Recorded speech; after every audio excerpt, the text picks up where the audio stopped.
सारंग खान गखड़ का एक मुजस्मा जिहड़ा दीना दे विच लाया गया है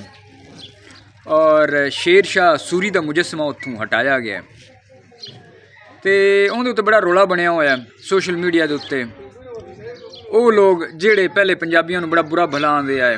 और आंदे तुहाडे कोल हीरो भी कोई नहीं, हुण अचानक उन्होंने याद आ गया कि भाई ये तो बड़ा गलत हो गया है और शेर शाह सूरी जिहड़ा वो एक मुसलमान आ तो उहदा तो मुजस्मा रहना चाहिए आया।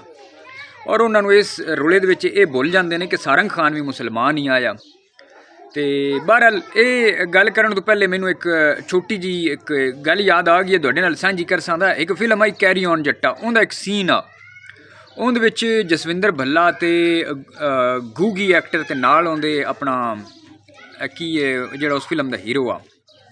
ना अचानक उहदा ज़हन चों निकल गया। तो अच्छा वो एक इस तरह का सीन हुंदा है कि वो जिहड़ा हीरो हुंदा है उहदे प्यो दे बारे कोई गल कीती जांदी है तो वो आंदा है गूगी नूं आंदा है जिहड़ा हीरो कि तू मेरे प्यो नूं क्यों आख्या कि बड़ा ही कोई खराब बंदा है या बड़ा बेईमान है या इस तरह की। वो आंदा मैं बड़ा तो कोई ना आख्या हो तो तू अपने कोलों पा लिया। आखण का मतलब ये है कि पंजाबियां मंग कीती है कि पंजाबियां दे जिहड़े हीरोज़ ने मकामी हीरोज़ ने उन्हां दे यादगारी मुजस्मे जिहड़े ने नस्ब होने चाहिए ताकि साडी कौम नूं साडे हीरोज़ बारे पता लगे। लेकिन ये ना पता कि उस रोले दे विच जिहड़ा एक बैरूनी हमलावर जिहड़ा बादशाह आया उनका मुजस्मा जिहड़ा है वो हटाया जासी दा और उहदे उत्ते इतना रौला पोसी दा। ये हटाण वाली गल जिहड़ी है वो इहदे पिछे जो भी मामलात ने लेकिन मैं आना कि बड़े चंगे हो गए ने, अच्छे हो गए ने। कई चीज़ां जिहड़ियां होंदियां ने टैस्ट के तौर पर भी होंदियां ने कि जरा चैक किया जाए कि रिएक्शन जिहड़ा दोवां साइडां दा लैफ्ट राइट तो किहो जिहा रिएक्शन आउंदा। और पंजाबियां बड़ा ज़बरदस्त माशाअल्लाह बेहतरीन जिहड़ा है वो रिएक्शन दिता है। हालांकि साडी कोई इतनी वड्डी कोई इहदे उत्ते मंग कोई ना कि शेर शाह सूरी का मुजस्मा जिहड़ा है वो ढाया जाए लाया जाए। लेकिन ये बड़ी वधिया गल है मैं आना कि पंजाबियां दे अंदर दी गल जिहड़ी है वो बाहर आई है कि पंजाबी हुण जिहड़े ने बैरूनी हमलावर बेशक जो भी है जित्थों भी है जैसे भी है उन्हां दे बारे हुण यही गल कीती जाती कि भाई उन्हां दे मुजस्मे जिहड़े ने वो हटाए जाण लाए जाण और उन्हां दी थां जिहड़े मुकामी साडे इत्थे दे हीरोज़ ने चाहे राम अहमद खरल शहीद है दुल्ला भट्टी है सारंग खान का लग गया है। इस तो इलावा होर जिहड़े मुराद फतेहाना साहब हो गए या भगत सिंह ईवन वो भी इत्थे दे आ जड़ां वाले दा ते होर जिहड़े भी इत्थे साडी कौम दे इत्थे मकामी लोकल और अब्बास खान अब्बासी साहब इत्थे खित्ता पठवार दे भी बहुत बड़े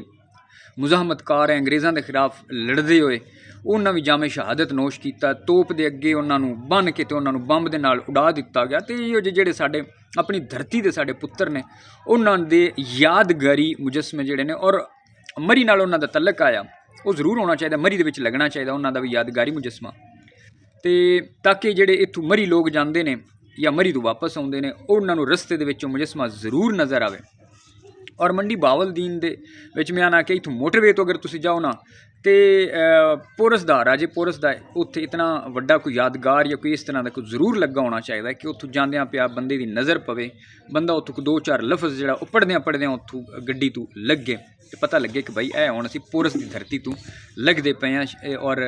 पंजाब धरती दे ऐसे इत्थे दलेर पुत्र पैदा होए ने बाहर दे इलाकों दे विच दुल्ला भट्टी होवे पोरस होवे या होर कई राय अहमद खरल शहीद भी वही बाहर के इलाकों चों आ। तो आखण का मतलब है कि ये वो मुजाहमतकारां दी धरती है, बाकी भी पूरा पंजाब लेकिन खास तौर पर वो तो वैसे तो पंजाब का किसी भी कोने ते तुसीं वेख लो तो हर कोने दे विच कोई ना कोई तुहानूं ऐसा पंजाबी मुजाहमतकार जरूर मिल सीदा जिन्ना अपने अपने दौर दे विच बैरूनी हमलावरां दे खिलाफ मुजाहमतां कीतियां और जामे शहादत नोश कीता या फतेयाब होया। काले पानियां दियां तुसीं सज़ावां वेख लो, अनगिनत जिहड़े ने उन्हां बेचारियां दे नां ही कोई नहीं, बगैर नां तो वो इस दुनिया तो टुर गए, उन्होंने याद भी कोई नहीं करता। इस तरह होर कई मुजाहमतकार होने ने जिन्हां दे नां जिहड़े ने वो सानू साडे तक अपड़े ही नहीं, लेकिन उन्होंने अपनी जानां दे नजराने पेश किए इस धरती वास्ते।